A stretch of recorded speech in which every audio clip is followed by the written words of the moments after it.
Okay, guys, before we start, we have a couple of sundry announcements. So, I'll turn it over. So I just want to remind you guys, I sent a volunteer announcement out on the announcements portion of the Sakai site for the Seeds Pie Social this Sunday. If you haven't signed up, it's still on the announcements, but I'll send another announcement after class with the link to the sign-up sheet.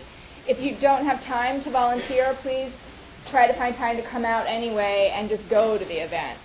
It's going to be different pies from all the restaurants on here and even more, and a bunch of home-cooked pies. And if you've never been to the Seeds Garden, it's really, really worth the trip. So I'm going to put this upstairs, and I will also send an announcement out on our website. Thank you. Another announcement is we had sent out a link to a feedback form in Sakai last week, and I just wanted to remind you, if you haven't already filled it out, that we really would love your feedback. This is the first time we've offered a course like this, so any feedback you can offer us will help us in planning the next one. The link is in Sakai under the announcements, like I said, and we ask that if you do want to send us your opinions and input, that you do it by next Wednesday, LDOC. That's it. Okay, great. Kathy, don't go away.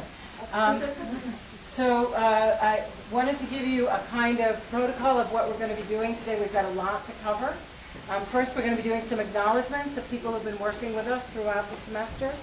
We've got a couple of other announcements. I'll be doing some minimal framing before we turn it over to Professors Rudy and Clark on the topic of energy. And then when they're done, we're going to be doing some wrap-up thoughts. I'll be turning to Professor Rudy for some brief thoughts, Professor Thompson for some brief thoughts, and then I'm going to do an end. And then we're going to go upstairs. Do you want to talk a little bit about what we do upstairs, or should we do that when we're upstairs? Each group is doing whatever their TA tells them, and they're differently organized, and hopefully they all know. Okay, so when you get upstairs, please hang out in your usual groups, and we're going to be having a variety of different activities available to everybody, and right at around 7 or 7:05, we'll do the final wrap-up. Very sad. Can't believe this is our last class. It's very, very weird. Okay, so let's get started. First is that we've had some people who've been working with us in a capacity where we haven't really mentioned them and haven't been part of the front and center stage, but they've been absolutely invaluable. And those are the staff people who've helped us throughout the semester. So we have, we busted our brains in terms of what we were going to give people, and we decided that a potted plant that was an herb was the absolute best, because we thought, well, there's political issues with Whole Foods. What are we going to do with this? What are we going to do with that? So, no, you wouldn't have believed the conversation. I'm like, whoa. So, for that reason, I'd like to begin with one of the members of the catering staff, who is Daniel Shuey. Where is he? Oh, Danielle.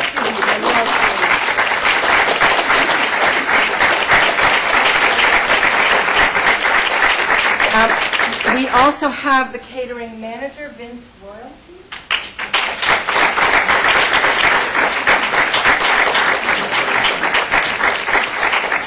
And we have sous chef, Jed Buzz.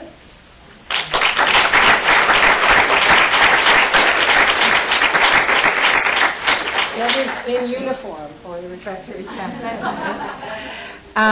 And we have pastry chef Rosa Perry.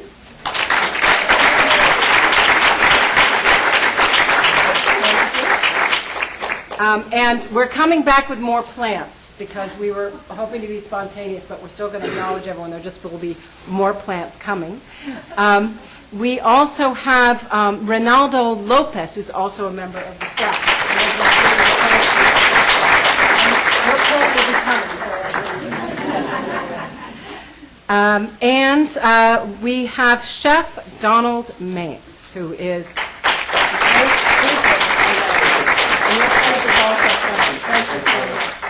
these are the people that have really given us the gustatory experience that the food class has been. And then we have two really special people to thank. The first is a person who really has been the inspiration behind this class, who did almost all of the background work for pretty much everything. Remember how one of our speakers asked us to think about that wonderful exercise where could you imagine a world where every form of labor was needed and every form of labor was equal in some way or other on the labor chain. And if there's any person whose actions have really taught us that lesson, it's Cathy Lewis. And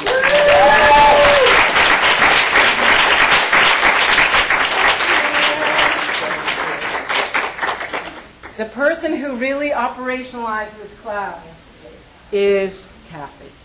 And then the other person whose exuberance and engagement and hospitality, even toward guests with whom I know she vehemently disagreed, has been Laura Hall. She has created a kind of excitement and happiness around the Refectory Cafe at Duke, but in this class, it's been extraordinary. And I have a plant.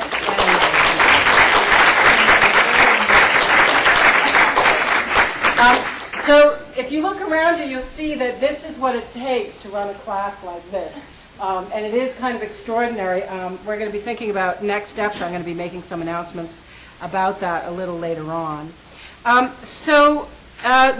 is our acknowledgments for today. Please take some time to thank the staff as we go to our cool reception upstairs. We will be bringing you plants, those of you who are plant-free. We will be bringing you plants in a second. I have another announcement that I think all of you will appreciate, and that is after long conversation, big discussion, lots of hair pulling, not really, we would like to announce that the lowest quiz grade will be dropped. So that's important. That's what's supposed to get the applause. And I'm going to be saying a little bit more about the role of this class, big picture, in terms of how we move on from this class at the end. But what I'd like to do is just jump into our topic for today by introducing the speakers and thinking a little bit about the connection from, there's the person. Our staff just left. This is Mary Jacobs, who is my right-hand woman. By the way, let's give a hand for Mary Jacobs. I know she's been amazing. That I am even semi-articulate when I walk into this class after a day of deaning is precisely because of Mary. So, and I know she wants to really run away fast. There's Kathy. So in thinking about the connection between the GM food and the big conversation we had last week and environmental issues, I think these questions, what links these questions, are the questions that are coming up today and will be discussed today around energy. I think in a way what Charlotte does for all of us, and I'll be talking about her in a second, and the question of energy is a unifying theme that we saw throughout, whether it was human energy to build a nation or a field or agrarian ideology, whether it was the way in which certain kinds of animal production and agribusiness is understood and measured in terms of units of energy, ways in which food production as such is linked to global and local energy consumption. All of those themes are ways in which we can think about food, and the more we are responsible about thinking about the personal use of energy, the ethical use of energy, the more we will have a new approach, it seems to me, both to genetically modified foods as well as to the larger understanding of environment and environmental solutions. So with that kind of framing in mind and bringing together the topic of food and energy and how ubiquitous it has been as a theme throughout the semester, let me remind you of both Cathy Rudy's contributions to the scholarly world on this, as well as our guest speaker, Charlotte Clark. Cathy Rudy's early research included reproductive ethics, religious ethics, sexuality, and feminist theory. She has more recently worked in some really very interesting and provocative ways on animals and ethics and nature, food, politics, and ecology. And her new book called Loving Animals has already garnered a lot of really interesting debate. And she has some very interesting new essays, one of which is called Locavorism, Feminism, and the Question of Meat. So we're very excited to have Kathy front and center. She's already been front and center, but now she's really front and center. You may or may not have noticed that one of the exciting things about this class was that you kept seeing people cycle in and out that you might remember or might seem familiar to you, but they are faculty who have come and gone and been really interested in this as what I call a pedagogical commons, and that's what we should be as a university. And the person who's been most faithful in her attendance, for no reason except her enthusiasm and interest, is Charlotte Clark. She is interested in environmental education, particularly in the area of decision-making, and the decision-making by the general public on issues of environmentally related behavior. And she studies how informal learning processes engage with behavior change for individuals and communities, particularly around environmental issues. She leads the education subcommittee of Duke's Campus Sustainability Committee. She's done a phenomenal job on that. We've already been talking about what we can do next. And prior to completing her PhD, she worked for 5 years as a director of the Center for Environmental Education in the Nicholas School. And for 12 years doing air pollution regulatory work under contract for the U.S. EPA. So she has quite a background of activism as well as scholarship at Duke and at other places, little places like the government, and we're really greatly delighted that she's here with us today. Welcome, Charlotte.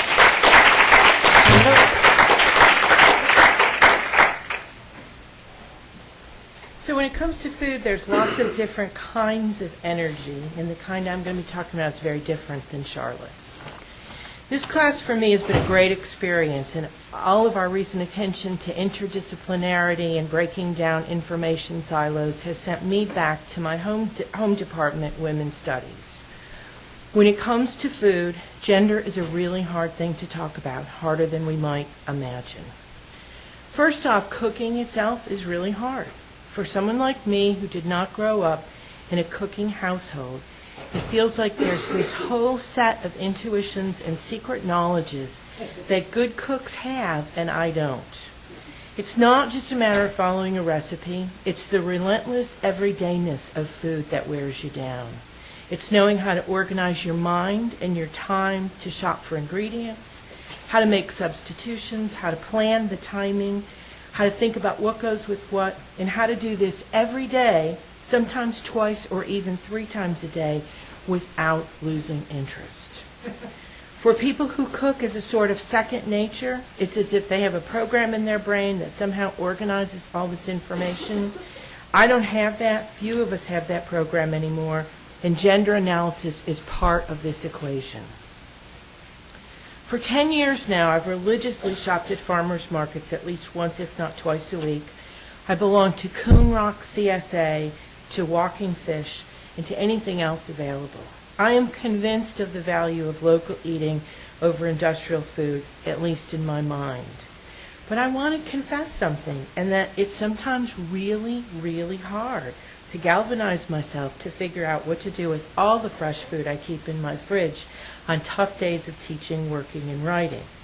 On those days, the takeout menu of Thai Cafe or the hot bar at Whole Foods seem like really good options. Part of this is my resistance to the labor involved, and part of it is even that if I put that labor in, many recipes fail for one reason or another. 2 nights ago, I made an elaborate and expensive seafood paella with fresh saffron, which is like $1,000 an ounce. And this recipe included a bunch of Swiss chard. I bought the chard Saturday this past Saturday from one of my favorite farmers market vendors who religiously cleans his grains, only this time he didn't, and I wasn't paying attention. And so this expensive and time-consuming recipe ended up too sandy and dirty to eat. I also have a lot of trouble with spices and have lost many a dish to too much salt or too much curry powder. Mostly, though, the thing is that the Thai Cafe or the hot bar taste better and are cheaper than almost anything I can make at home. and I don't have to do anything but drive there and pay.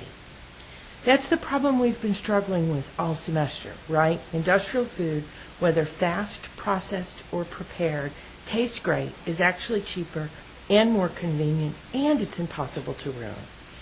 Well, we might like to think that ethnic takeout or Whole Foods is different in kind than McDonald's. The truth is that virtually all prepared food is sourced industrially. Unless you are getting takeout from trendy and expensive places like Watts Grocery or Piedmont, you are eating industrial food.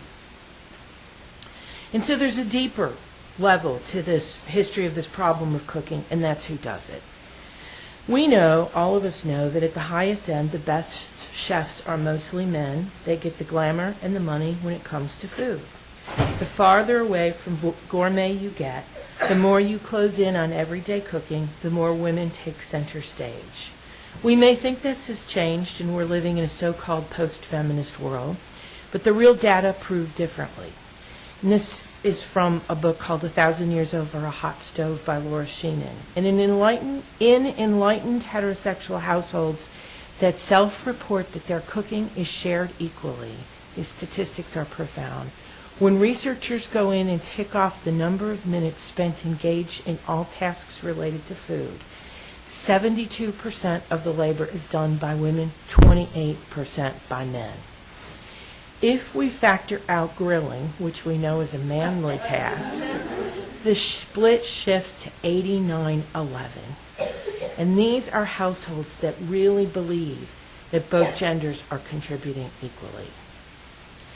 Many of the founders of the contemporary women's movement firmly believed that liberating ourselves from cooking was an absolutely essential aspect to women's liberation. In the 1960s and 70s, they wrote passionately about the drudgery associated with performing work that was unpaid, underappreciated, and effectively disappeared 3 times a day. Most of them railed against the seemingly natural association between femaleness, motherhood, and cooking. Many noted the ability to feed babies breast milk from our own bodies ultimately got turned against us as we were then forced to feed everyone forever all the time. One of the founding principles of feminism is uncovering and resisting the massive amounts of unpaid and unrecognized labor women perform, like cooking. Our feminist foremothers, and this is my mother's generation, people who were born in the 30s or 40s, our feminist foremothers had grown up in World War II, a time when most American men were off to war and American women took over their factory jobs. For a very brief time, but the first time in American history, women had their own money and made their own decisions. They never forgot that taste of freedom. When the social forces of the 1950s tried to force white women back into the role of housewife and stay-at-home mom, and we just need to pause and note that black women have always worked outside the home. But when the 1950s forced white women back in the home, it took an awful lot of martinis, fancy new appliances, and what my mom called vitamin V, which stood for Valium, to lure them back to the jobs of mothers and cooks. Throughout the so-called idyllic 1950s, women's dissatisfaction with their lives was fomenting. So while small farms were disappearing and large chemically driven monoculture operations began appearing, women across the country were clamoring for release from the kitchen. By the 1960s, the gendered system of nuclear family life in America had pretty much become unhinged. Women were no longer willing to accept second-class citizenship, and cooking was one of the first things to go. I suspect that a lot, if not all, of our foremothers got down on their knees and thanked mass-scale agriculture for fast, processed, and prepared foods, for getting them out of the kitchen and into paying jobs and hopefully into rewarding careers. Conservatives and agrarians often want to narrate this shift as a serious loss. We've heard this over and over through the semester. We just never pause to stop and think about who we were talking about. For conservatives and agrarians, gender roles are embedded in biology, and because women are the bearers of the children, they're naturally the ones who should feed them. Indeed, there's a small wing of feminist activism today called radical homemakers, who argue that feminism was initially spawned so that women could gain independence from men. What's happened, they say, is that instead of being dependent on men, we are now dependent on corporations. Their solution for us women is that we give up our careers and recover homemaking skills of our great-grandmothers. I have to admit, idea makes me cringe. The other solution, which is the one most of us professional working women strive for, is to hold down a career and try to cook as best we can. The essay about the 1968 vigil at Duke that Lori assigned to us 2 weeks ago bespeaks this agenda. Quoting Margaret Bunny Small, Duke class of 1968, and I promise no comment on the bunny, the women's movement, and this is her speaking, the women's movement was just beginning to emerge across the country. We had not consciously taken on the issue of why guys assume they should be in charge, and personally I never felt that way, so I felt comfortable being one of the negotiators at Knight's house. And in fact, this is continuing her quote, the women formed the backbone of the vigil because they played an important role in organizing how food was acquired and distributed, end quote. Bunny Small and her female colleagues in 1968 protested right alongside the men, but also organized how everyone in the movement got fed. It was indeed double duty. I'm reminded here of Nan Cohan's 203 Women's Initiative report, where Duke undergraduate women, generation right before you, I guess, where Duke undergraduate women felt that to succeed at Duke, they had to excel both inside and outside the classroom in what others would perceive as effortless perfection. That phrase still jangles my nerves and reminds me that we have a long way to go to achieve gender parity. I dare say, for most of us working women, doing our jobs and cooking is far from either effortless or perfect. I am a women's studies professor, and I teach a course every year called Food, Farming, and Feminism, in which I try to grapple exactly with these issues. The course is popular and always fills quickly, but it's telling that in the 6 years I've been teaching it, not one women's studies major has taken that class, nor has anyone who has taken the class gone on to become a women's studies major. And I have both populations in here, and there's never once been a crossover. I've asked people on both sides why this is, some of you in this class. Some of the responses I've gotten are interesting. On the side of the majors, the responses are, well, I'm a feminist and I'm interested in food, but just not in putting the two together. Or more to the point, and this is one of my favorite students, I did not come to women's studies to be convinced that I should start cooking. I'm here to be convinced that I can do more than cook. And from non-majors, I just want to get married and cook great food for my husband and my kids, great local food. I'm afraid feminism would make me question that. These are really complicated issues, but they are about energy, and both Frances and Anna Lape circle around them with comments like the 1971 text we read for today. People think that working wives haven't the time to cook, and they've got the money to pay a bit more for frozen and prepared food. There is some truth to that. Even in 1971, we sort of knew this. That's page 154. Anna Lape, her daughter, understands the importance of incorporating cooking skills into one's very being. Her earlier book, before the one we read today, is called Grub, and it is essentially a cookbook that tries to program your mind to think about how to have fresh food ready for you every day. Tries to get readers to incorporate wholesome recipes into everyday cooking. But at many points throughout Grub, Anna is really apologetic about how hard it is. After spending this semester with all of you and learning about food from so many angles, here are the things I believe in closing this class. Food, and especially cooking, are gendered issues. Those of you who regularly ruin perfectly good food in a quest toward learning how to cook need to band together to find a better way. Those of us who are unwilling to abandon careers in order to become urban farmers or gourmet chefs. Those of us struggling to figure out what to do with a bag of sunchokes or a few pounds of chicken feet really need to organize. The question of gendered labor needs to be more fully integrated into food studies. I have been doing this for 6 years, and there is really no scholarship out there at this intersection.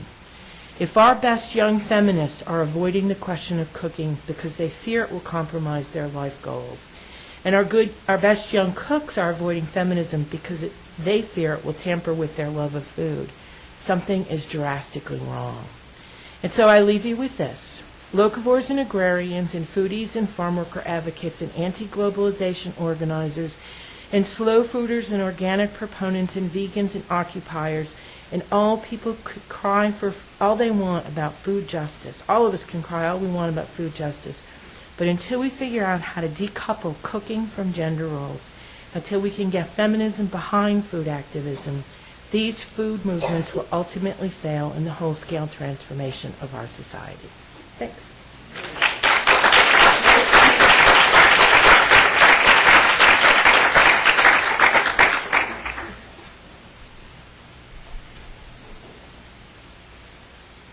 Am I mic'd? Is it on? Okay. Thank you so much for that, Kathy. That was great. My major slide, my starting slide, actually, I want you to note that at the bottom it says, "Major thanks to Kathy Rudy for inspiration." This is completely true. When I sat down and talked with Kathy about what I would do, I was imagining much more traditional things, some of what you're going to get out of me today. But she's the one who said, wouldn't it be fun to compare books, two books written 40 years apart by mother and daughter? And I had read both of these books, and I knew they were mother and daughter. In fact, Diet for a Small Planet was a wedding gift that was often given in '79 when I married, and it's been on my shelf since then. I confess also to not being a good cook or a common cook. But I hadn't thought about them in this way, and thinking about the intergenerational nature of them was very much fun. I love pictures. Those of you who've had ENV 101, I see a few of you, know that I actually, at the beginning, when I try and learn the names of 50 students, which is not something I'm naturally good at, that I mine Duke and Google and Facebook to try and learn about students and then publicly talk about what I've learned about them in groupings on the first day of class. But it really does help me learn who they are. And so, in all fairness, therefore, I need to start with a picture of myself here in Jarvis Dorm when I was a first-year student here at Duke. No computers, you may notice. But the other picture, having heard what Kathy said, that I wish I could show right now and don't have, is my mother-in-law. She and my father-in-law both went to Duke. And she was a very bright woman. She was one of the first women admitted to Duke Law, although she didn't go because she married my father-in-law. But she remembers clearly being in class here at Duke, everyone smoking in the classroom, and all of the women knitting Argyle socks. Now, I don't know if you have ever knit Argyle socks, but we're not talking a simple, quiet, private knitting process. You have different colors on cards that you're flipping around and about. So I don't know what that says about their interest or the expectations of them or just their brilliance that they didn't need to take notes. I don't know. But if you'll indulge me for a few more pictures, the other thing, since this is the last class, is I asked folks who have been up here at this place as speaker, as respondent, or as organizer, if they would send me some pictures of themselves 30 and 40 years ago. So we'll start with a little slideshow. And here are the people who have responded. So, here we have Norm Wurzba. This is Dennis Clements.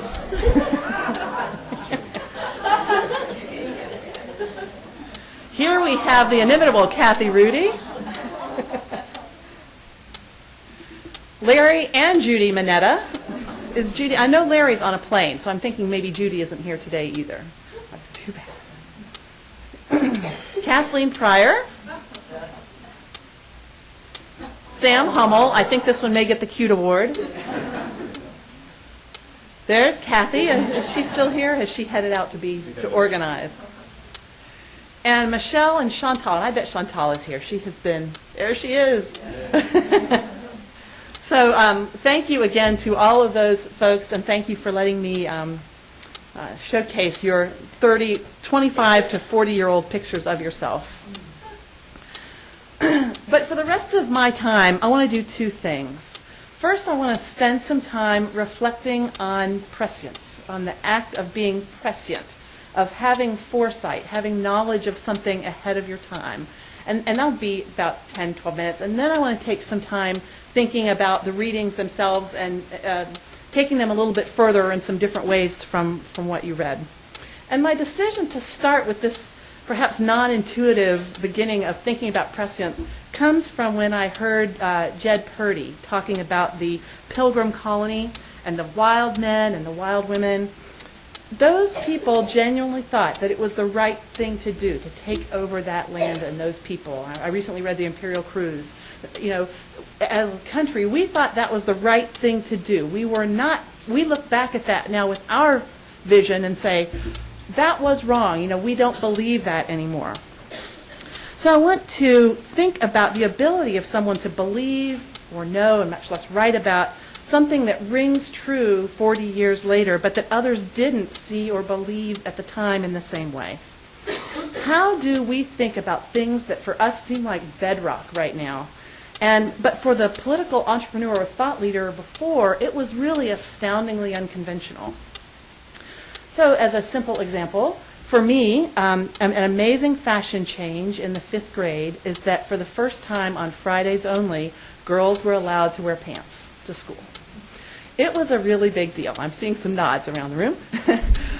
That not only seems amazing to me now, I assume for you all I see some open mouths. That's just like an unbelievable thing. But my dad rode his bike to work every day for 40 years, except when he was traveling. So on the flip side, he somehow was prescient. And if you asked him why, it was both about health and environment.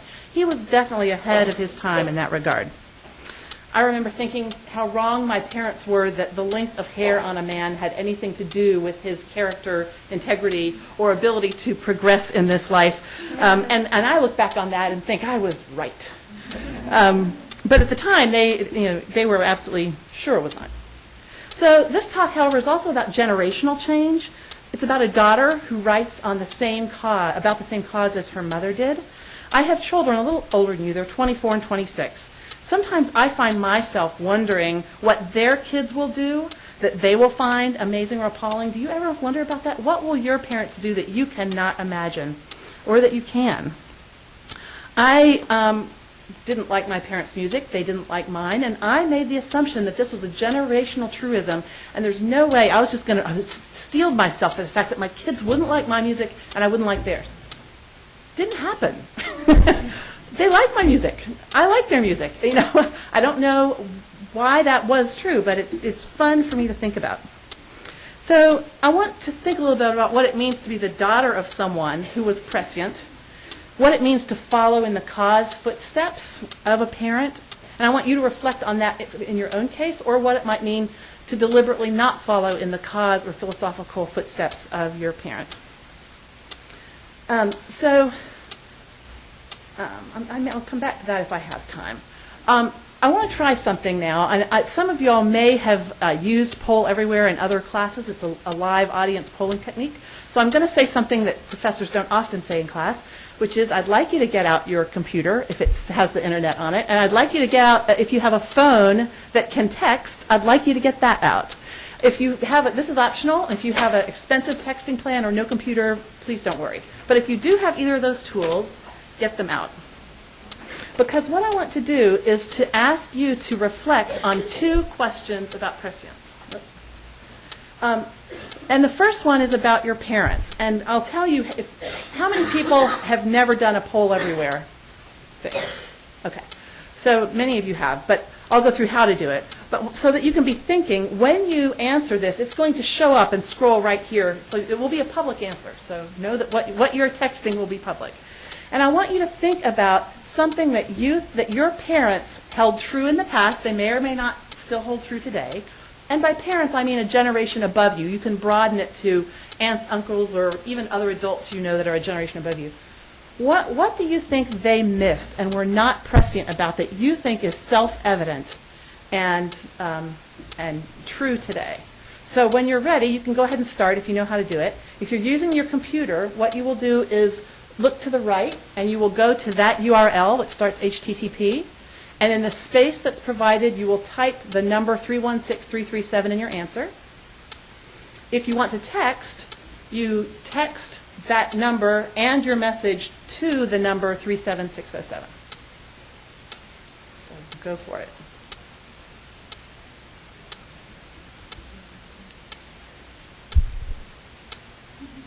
Global warming, our first person.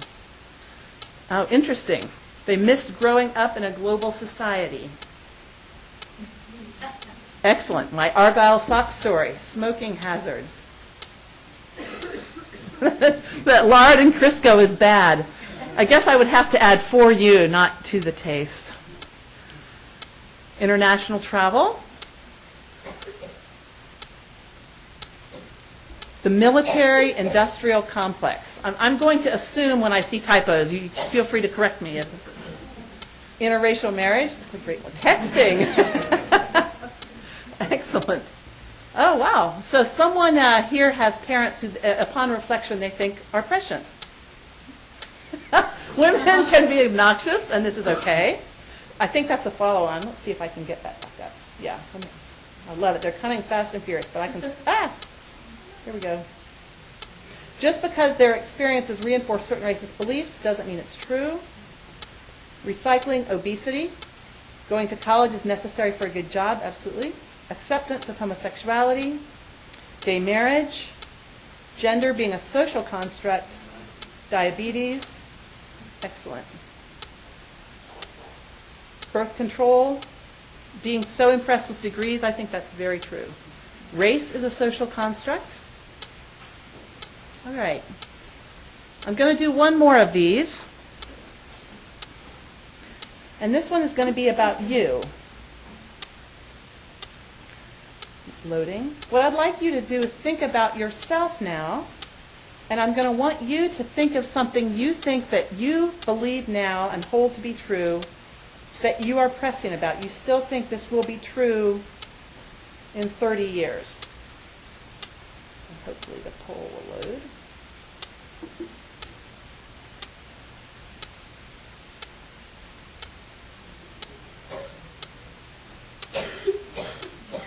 Trying to find a picture of Lori Patton unsuccessfully. That's why I have her Facebook. She told me there might be one there, but I couldn't quite get there. There is. Yes, there is one there. Maybe she'll have to provide it otherwise. All right, I'm going to try and get this a different way. Hang tight.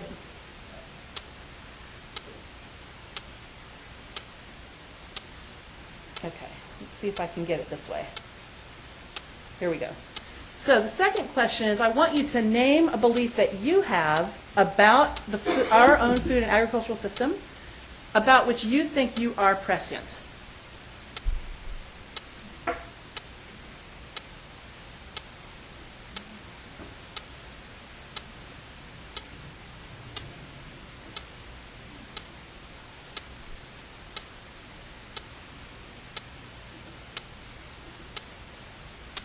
Not enough food. Broccoli is greater than French fries. Moderation will always lead to good health. The food revolution will not be local. Interesting. Wait for a few more. Someone will be hungry somewhere, always. All women should have access to birth control. We are going to end up like the movie WALL-E. Fresh food is always better. Animal abuses should be outlawed. Dippin' Dots. Frozen ice cream. Healthy food is too expensive. What tastes good? You think awareness of taste will decline. We will always overproduce. GM is the only type of food available. Water is a huge conflict. Local does not equal ethical. Fast food is bad. Without soil health, we have nothing. Pizza is not a vegetable. Composting is the wave of the future. We'll run out of land. PBR is the true Milwaukee's best. Now that, I'm sorry, I just can't believe that's true. All right. So I have another of these a little bit later in the talk, so you can keep those out if you want. But thank you for indulging me in that exercise. And Kathy, you said 5:20, so another 10 minutes, is that right? Yeah, I think actually you probably go to maybe 5:45. What I want to do now is to switch and spend some time on the actual topic of the articles you read, and in particular on things out of Anna LaPay's book. But I want to start by saying when we think about how it is we spend our time and what it is we choose to do, we can't do everything for the environment. And I sometimes get overwhelmed by the books that are 1,000 things to do for the environment when I just am too busy. And so because of the proliferation of those type of statements, a couple guys, Michael Brower and Warren Leon, wrote a book about 10 years ago called Consumer's Guide to Effective Environmental Choices. They asked a great question. What can a consumer do in the developing world in the U.S. to have the biggest impact on the biggest environmental problems? So that's three things they had to do. What are the things consumers do? What are the impact of those things? And what are the problems that we really should be impacting? And that can prioritize what we think. These are the three things that they came up with as the three outcomes. And of course, the number 2 on the list, and these are not in priority order, though these were just the 3 of them. Food is on the list, which of course I'm going to talk about. But it's interesting to me also because for most of the people in this room who are collegians, the first and the third are not as relevant. You don't drive, other than your flights home or on vacation, you actually have a lower footprint for your transportation than probably those of us who are not still in school, although I could argue that I'm just going to stay in school forever, one or the other. And the same with household operations. You don't have much control over how you heat and cool where you live, or how you heat your hot water, which are the biggest impacts of household operations, or for that matter, where you live. So really the only one you have much impact on right now is food. So I want to unpack that a little bit since it's on this list. They go a little further and they say within food, here are the 2 biggest impact priority actions that a consumer can have. Eat less meat and buy certified organic produce. The book is great, by the way. The last third of it is their methodology, which they do a really nice job explaining how they come up with all of those metrics. So why food? Well, I've just told you it's on the top of the Brower and Leon list. Secondly, what we eat is a daily discretionary choice. In fact, multiple times a day. How often we buy a new car or make a transportation decision, maybe daily, but often how often to buy a Prius, I'm not going to make that on a daily basis. Where I live, I'm not going to be able to make on a daily basis.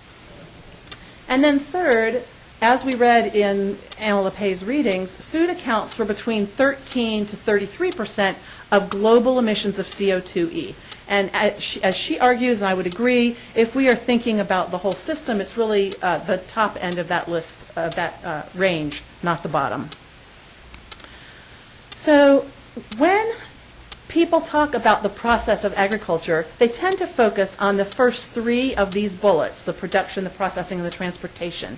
They tend not to think about the energy involved in consumption, how you store or cool food, how you cook food, and they also tend not to think about the waste, not only uneaten food, but the packaging that got it to you in so many forms. But even within production, there are things that are forgotten. In particular, people talk about planting, growing, and harvesting, but they tend to forget to talk about what happens prior to the farm. What went into making the tractors, what energy went in is embodied in the equipment that's used, what energy was used in growing the corn that is fed to the cows, not that feeds the farmer, what energy went into making the fertilizer, and so forth. So I would argue that on this chart, there are 3 things that are seldom taken into account when you look at the literature on energy and food. And I would suggest that you be really cautious and critical as you look at the literature and think to yourself what is included and what is not included here in the numbers that are being shown. One person, a number of people have tried to address those shortcomings. One that I like is an article that came out recently by Weber and Matthews, and they asked the question, if we do include upstream activities on the farm and look at the total food CO2e footprint, then what proportion of that is going to be production versus transportation? And you can see here that they found 83% of the overall CO2e emitted as a result of the food system came from production. And by the way, they took any upstream transportation and they built that into the 11% there in the middle. So in fact, the transportation is made up, 7% is upstream transportation before the farm, and 4% is getting from the farm to the retail establishment, even if that went through middle processing of some kind. They do not look at retail to consumer transportation. They do not look at anything downstream of retailing. So what happens when you're getting food home? So even these results we have to be careful with. So 2 more quick polls. This is just to tell me whether I want to spend time on 2 topics. A, I'd like you to tell me whether you clearly understand the difference when I say CO2e or CO2 equivalent versus CO2. Definitely yes, uncertain, or definitely not. Just let me know.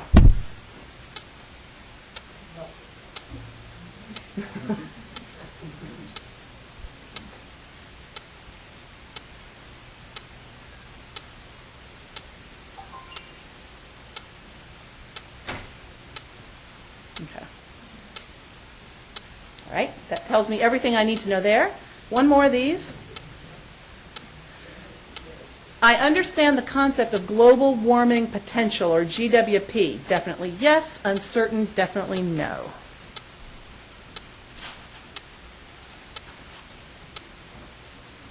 Okay.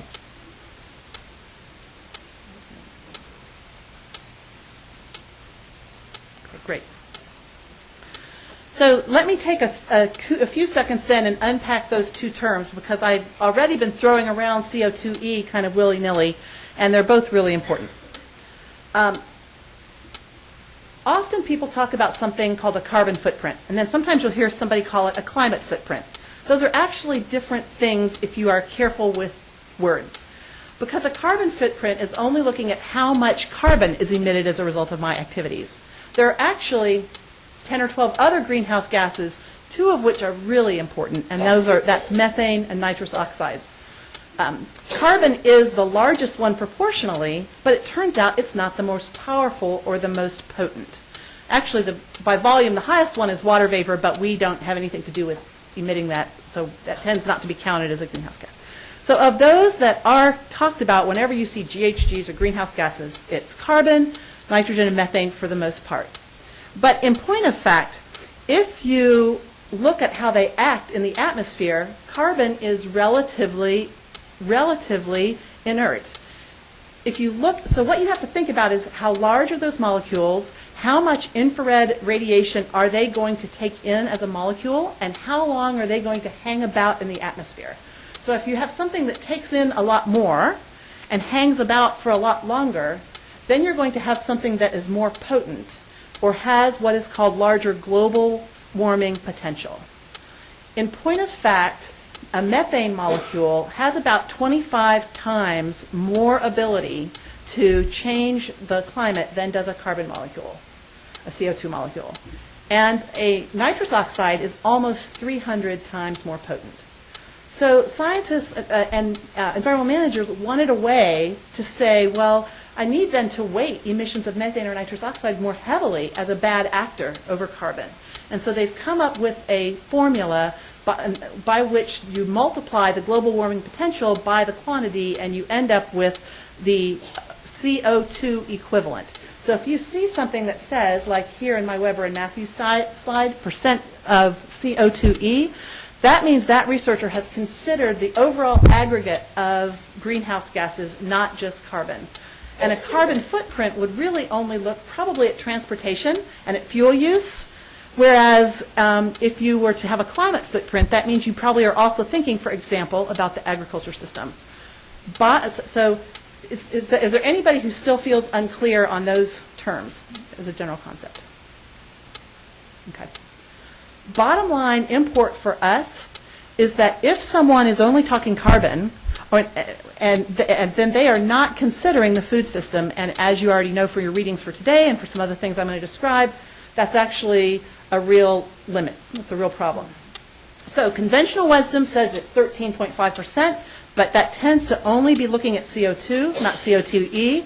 That tends to not be looking at upstream impacts. That tends to not be looking at impacts at the consumption side and of the waste side. If you do look at upstream and you look at CO2 equivalents, it's almost assuredly a full third of global greenhouse gas emissions. Livestock alone is about 10% of that, and we'll talk some more about that. So again, why the disconnect? Other studies don't consider non-carbon gases, upstream impacts, and that methane is mainly enteric fermentation. Anna Lepay put it in a kind of nice euphemistic way in the text, but it is a little bit of cow farting and a whole lot of cow burping. And anything that's a ruminant, for that matter, in Australia, the issue is sheep more than cattle. And of course, the issue with nitrogen oxides is mostly application of fertilizers. So Weber and Matthews, given the caveats that we now all have in our heads so clearly, they stated that dietary shift, therefore, can be a more effective means of lowering food-related climate footprint than buying local. And that's because of the greenhouse gas intensivity, if that's a word, of red meat. So as you think about your path, shifting even less than a day per week from red meat to chicken, fish, eggs, or vegetable-based achieves more greenhouse gas reduction than buying all of that food for the day locally sourced. That is not to say one shouldn't do both. One should. But that's something to think about. I myself have yet to take the leap to vegetarianism. I just love bacon, I'll confess it. But what I have done is to take a day a week. And my daughter, we often do things because of our kids, and my daughter arranged, it's not her idea, but she joined a group of people who you find 6 other people, and all of you agree to do 1 day a week. So as a group of 7 people, you are one vegetarian, right? And each of you is only doing 1 day a week. So I'm a 1/7 vegetarian. Now, I want to talk for a minute about calculating that consumer end that I said was seldom looked at. The reason it was seldom looked at is it's really difficult to calculate. So, for example, there are a couple estimates. So you got to think about how many people are in the household, how far does that household travel, how much food do they eat. And so one person said, per household, it's about 57 grams per week of CO2. All right. You should all be thinking, CO2, they're only looking at driving, right? Because there's no E there. And another person said transporting food home from the grocery store actually takes more energy on the whole than from the farm to the store, because the farm to the store aggregates a lot of food in one truck, whereas we're all making our individual trips. So many challenges. People often substitute their purchases. Oh, I said I was going to get apples. I don't like the way they look. I'm going to get peaches. Trips have multiple purposes. I'm going to the grocery store. I'm taking my kid to the soccer game. I'm, dropping something off. Traveling for 1 gallon of milk is going to use the same amount of energy, basically, as 5 gallons of milk, given the weight of the car and the weight of the milk.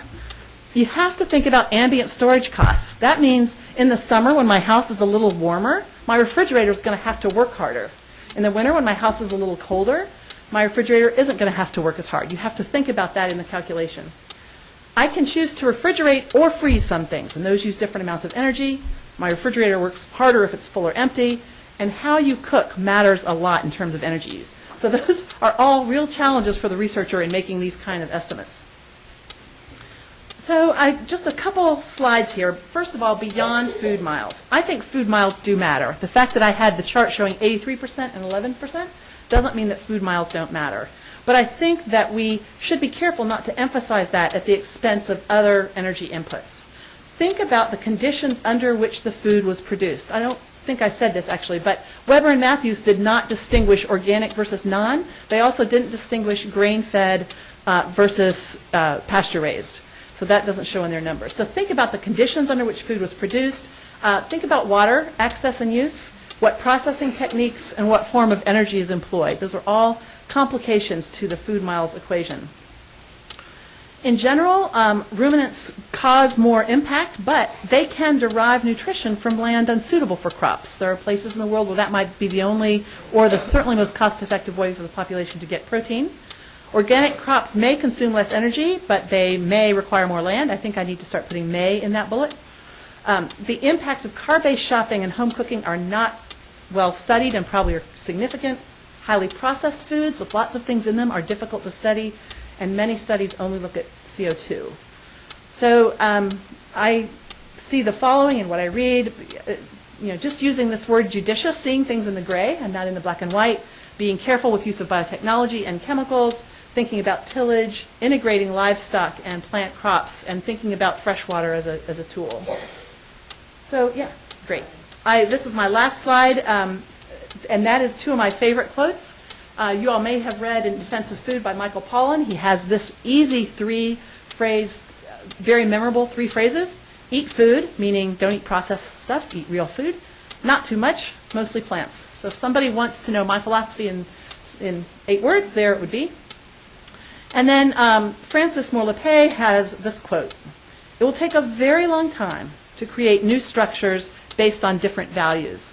But rather than belittling our task, this realization, seeing ourselves as a part of a historical process longer than our lifetimes, can be a source of courage. And I think this is true. She goes on to quote a journalist whose last name was Stone, who I didn't know, but for saying, if you set a task that you can't accomplish, you have set the wrong task. And one would argue that that's not always applicable, but if you're going to take on such huge and compelling questions as our food system, I think that having this philosophy in the back of your mind allows one to keep working in an optimistic sense when at times it feels difficult. So with that, that's it. I'm happy to take questions.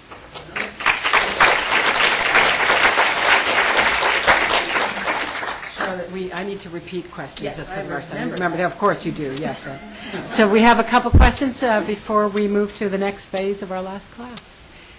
Anybody? This group is not usually this quiet. There we go. Yes, ma'am. Yeah.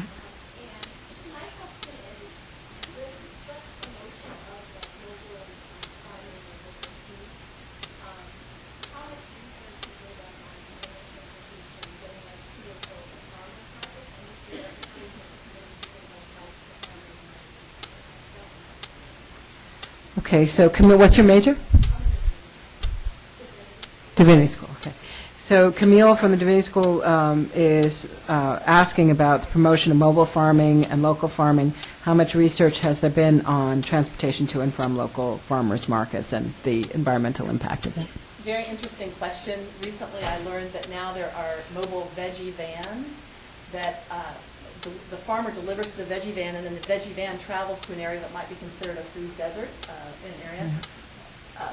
That may not be a better answer to your question, which is a great one. If you add up all of the miles that people travel going to their local farmers market and the farmers going from all of their farms, when previously they might have done that in a more consolidated way. I don't know of any studies yet that have been done for that. Maybe you would like to do one. But I think it's a fabulous question. My guess is that most people are relatively local to the farmers market that they visit, and most farmers markets have a rule of how you have to be within so many miles to even sell at that farmers market. So my guess is that they're relatively local. There are also organizations. I think you all had. I'm blanking on the woman from ECO. Did you all have Eco Organics? Well, there is a local organization called Eco Organics that is a purveyor of organic foods farmers bring to Eco, and Eco distributes out then. And in fact, Bon Appetit, among other things, gets a lot of its vegetables from Eco. So there are some people trying to address that question. I don't know of any research that's been done though. Other questions? Yes. My name is Taylor from Actual. Yeah. I just had a question about methane specifically, and whether the livestock industry produces a lot of methane. So I was curious how it compares to the methane produced in the waste of food. Is that a much larger portion? Great question. So, sorry. So Taylor from Pratt was asking about methane, knowing that livestock produces a lot of methane, but how does that compare to the methane produced by the waste of food? I love that the question of food waste is so important. I wish we'd had more time to talk about it. Food waste produces a huge amount of methane when it is landfilled, and we landfill a lot of our food waste. It is totally dwarfed, however, by the amount of methane produced by livestock. I think we have scores of billions of animals, ruminants now in the world. I think we had, this is Anna LePay's stat, I think it was 8 million in the 1960s, and we're up to 30 million or something now. 30 billion. But yeah, those are all billions. 30 billion. Those are all billions. So So that absolutely is the largest proportion of methane emissions. However, those might be harder, other than reducing our meat intake. It might be harder for us to capture and reduce that, whereas capping landfills, capturing methane, or composting so it doesn't get to landfill in the first place, or using anaerobic digestion, all of those are perhaps much more doable ways to address what's still a significant proportion. There's efforts even here at Duke to think about getting some of that, paying for an anaerobic digester to do that as a carbon offset for Duke University. Yes. would you- Name and where you're from. Sorry. Bridget, I'm a level studies student. So, in thinking about methane, is the impact of not eating dairy as strong as the impact of not eating red meat? Sorry, I was trying to do two things at once. So what is the relative difference between the impact of me eating meat and the impact of eating dairy? Did I multitask? I multitasked. Wow. Very good job. It is true that dairy also has that same impact, and dairy cows are also often grain-fed. And I didn't say this explicitly, but being grain-fed increases the amount of methane over being pasture-raised. However, the number of dairy cows in the world is so much smaller.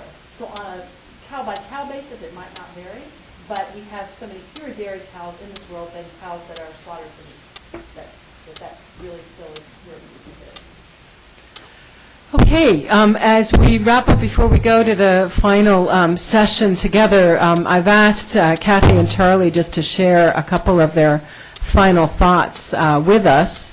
So we heard from Kathy. I know she's going to do a couple more around the nature of the class, the nature of food studies. Let's begin with our local food activist wisdom person.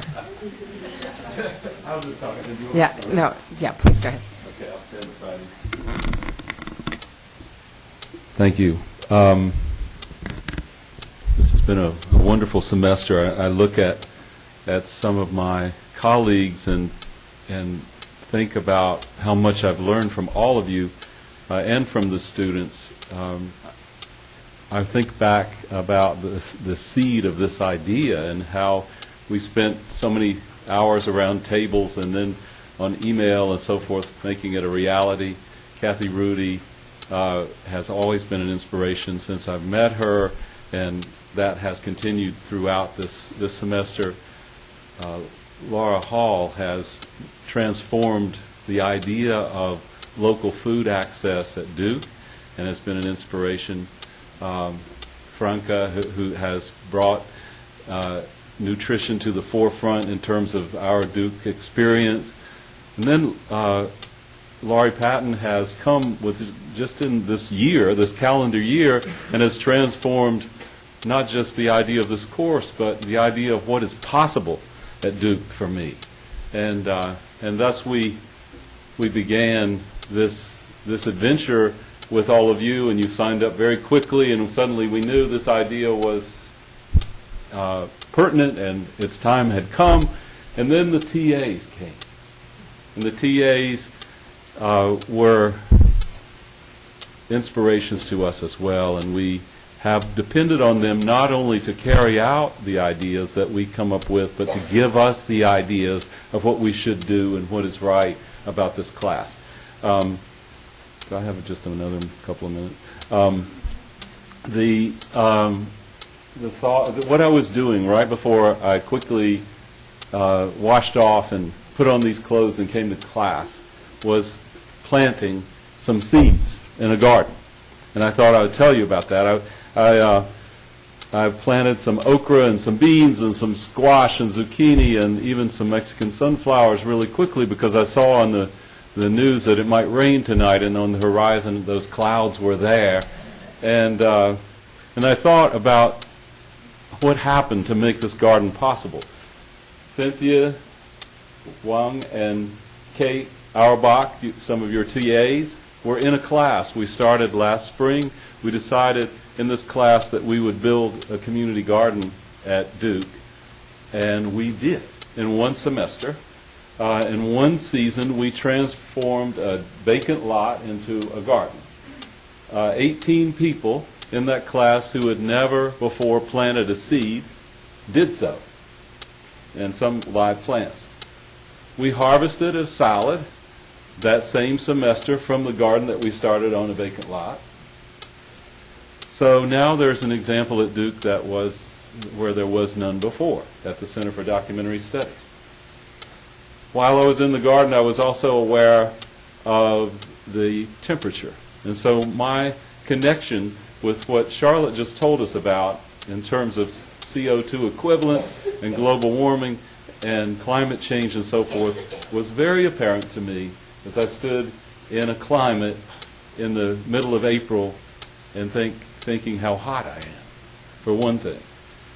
I was also very aware of how much water had fallen in the garden. And so just in this one little space, I was getting educated all over again. Also, it made me think about this class while I was out there. Gardening allows a lot of time for thinking. Right, Brenda? Out in the garden, we often can do our best thinking. And I thought about you, and I thought about the ideas of the whole semester, the 13 weeks of lectures that we've heard, and I've thought about those ideas as seeds. Seeds that were planted. And it's important that if you have a seed of an idea, that you plant it, that you water it, and that you compost it, you take care of it, and so forth. Those seeds will grow. We showed that in a very literal way in one semester at Duke, and that garden continues now. So I encourage you to think like farmers and gardeners and to be optimists. You know, when we plant seeds, we somehow believe that they will grow despite climate change, despite whether the rain will come or not, and we go out there and we do it season after season, and we believe in the possibility of germination of an idea and a sprouting, and that will grow. And so if you have those ideas that have come from this class, I encourage you to act on those, to plant something. Some of you will carry some of these seeds with you into years in the future, and then suddenly you'll realize I thought of that years ago, and now here I am doing that. I still think of those kinds of ideas. And so seed planting is very much a metaphor for teaching and learning.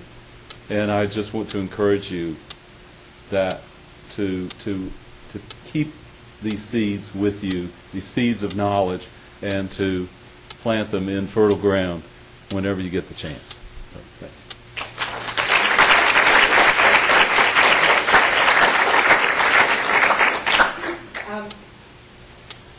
Charlie mentioned the TAs, and I thought I would just give them a shout out for any number of reasons. It's very rare that you have both undergrads and grads willing to embark on a big experiment, such as what this class was. And to do so, changing pedagogical method, thinking things through every week, and I can tell from the vibrancy of our conversations on email how much they contributed to our framing discussions, any number of other things. And some of you have a TA, all of you have a TA, but you may not know about all the other TAs, so I thought I'd just name them, and if you could simply raise your hand, and we'll acknowledge each of them in a list. Kate Auerbach, where is she? There she is. Heather Mallory. Where's Heather? There she is. Cynthia Wang. Brooke Fodor. Bridget Fletcher. Oh, this is getting a little like the Academy Award. Tiff Shao.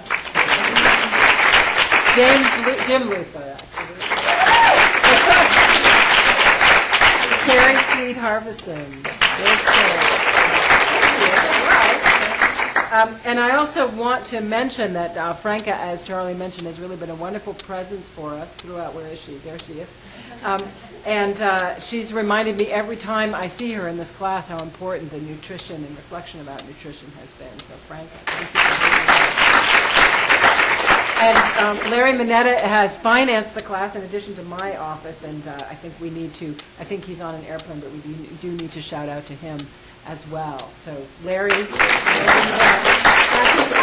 thoughts? I know you shared with us your final thoughts in a way earlier, but. 3 sentences. I usually like to write down my stuff and didn't know I was going to do this, but I guess the thing I would leave you with is really the thought, it's both an indictment and an apology. If you think about the long, wide angle of human history, more change has happened in the last 100 years than in the 10,000 years before that, no matter what lens you look through: climate, food, population, liberation, gender roles, animals. No matter what lens you look through, we have done more in the last we have changed more in the last 100 years than we did in the prior 10,000. And in some ways, I think that is a really bad thing. I inherited a world from my grandparents that is not nearly as sustainable as their world, and I am leaving you with a world that's even less sustainable. So that's the indictment and the apology.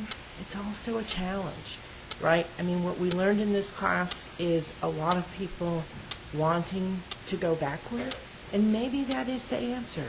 But maybe you guys will figure out ways to go forward that we can't even think yet. So it's an invitation to the future.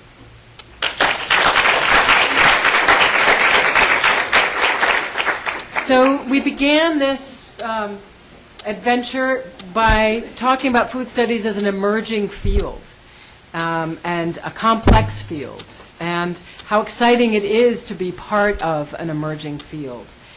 There's already talk about establishing food studies in a more curricular way here at Duke, and I'll be talking to folks about that in a couple weeks. One of the things I'd like to push for all of us to do as we end is to think about moving beyond the binary.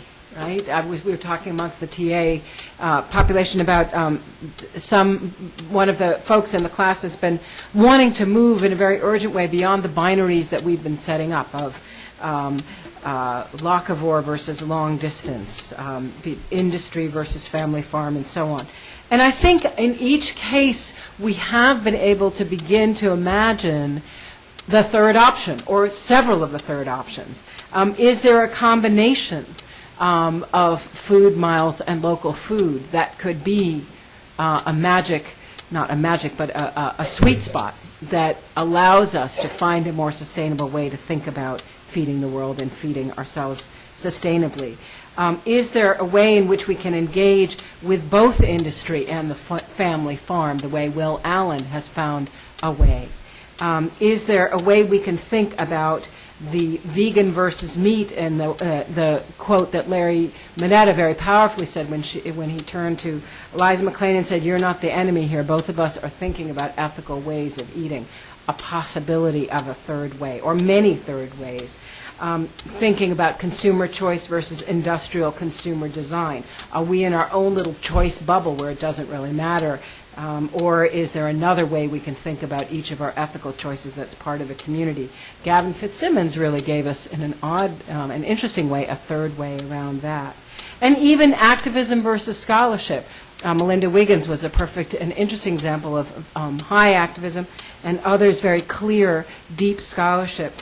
And is there a way in which we can imagine our lives where we are at different moments and at different times both activists and scholars? So I think that the most deep exhortation I would want to say is that we can move, and we've already begun to imagine possibilities of a third way where we move beyond the binary into the multiplicity. Some of you will be going into academia, some into industry, law, business, medicine, any number of other things, activism, global health, literature. You may not know where you will be and what you'll be doing, but you do know that you will be eating. And our hope is that we have made you both comfortable as learners and uncomfortable as learners, as we've asked you to think about your own approaches to your work as well as those of others. We hope we have made you both comfortable as eaters with a particular eating ideology, as well as uncomfortable as you heard and seen people question your own assumptions about eating. I began introducing this class 13 weeks ago with a quote from the Upanishads, the ancient Indian texts that I study, that say that everything comes from food and goes to food. James Beard more recently said, "Food is our common ground." And I think that food has been the best place and the best metaphor to know our interdependence and to study our interdependence in a new way. I also want to end with a few reflections on the idea of the university course and with an announcement, which is very exciting. We've also asked you to think about a third way in academic life. As you've seen an entire array of the university behind this lecture podium, you have had access to every single unit and every single method of learning that a university can offer. I think that's extraordinarily exciting. And you yourselves have been willing to engage with these perspectives in very brave and interesting ways in terms of the variety of reading that you've done, the variety of approaches that you've taken on, and now with that very scratchy final paper, trying to figure out what your own approach is to this larger question and how you can learn from another approach and integrate it into a possible third way. And I think by doing all of this, we have created the beginnings of a new kind of university. And I'm so glad that Charlotte left this slide up, because in addition to thinking about what Frances Moore Lappe talks about in terms of food structures, I think we can also say the same thing about university structures. We have created a learning commons, a pedagogical commons, a teaching commons, a research commons that looks different than what we have done before now. And I think that's extraordinary. And I want to say that I just had the privilege of presenting on the food course to all the deans of the university yesterday. And it was with great acclaim that we decided that we would continue the food course. Interesting slip. We might continue the food course, but we will continue the university course as a Duke tradition from here on in.